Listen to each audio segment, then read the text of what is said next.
High, আজ আমি আপনাদের কাছে নিয়ে আসলাম আমার যে ভালোবাসা হুমায়ুন আহমেদকে ঘিরে তারই একটা ঝলক। আমার কাছে এক গুচ্ছ হুমায়ুন আহমেদ আছে। পুরো আমার বাড়ির একটা তাক ঘিরে আছেন হুমায়ুন আহমেদ।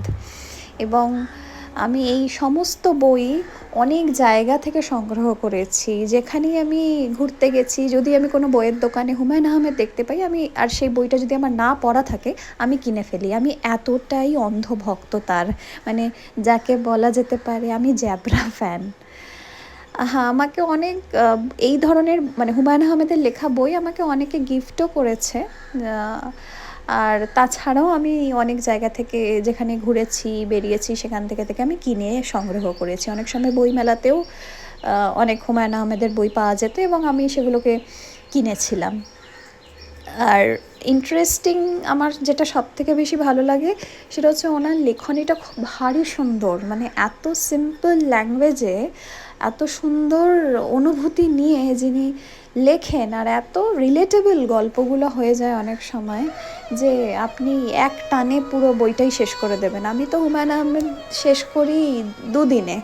আমার মানে নাওয়া খাওয়া ভুলে যাই, এরমভাবে পড়ি আমি।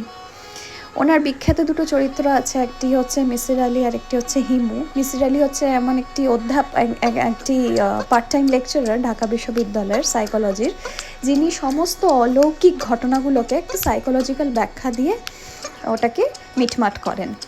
আর হিমু চরিত্রটা হচ্ছে ওনার একটি ভবঘুরে ছেলে, যে প্রকৃতিকে প্রচণ্ড ভালোবাসে, সেলফলেস ব্যাপার আছে তার মধ্যে, এখানে ওখানে ঘুরে বেড়ায়, যেখানে সেখানে শুয়ে নক্ষত্র দেখে। মানে খুবই অদ্ভুত, মানে আমরা সেটা বুঝতেই পারবো না যে আমাদের মধ্যে ওই ক্ষমতাটা নেই, কিন্তু যখন পড়ি ওইটা খুব ভালো লাগে।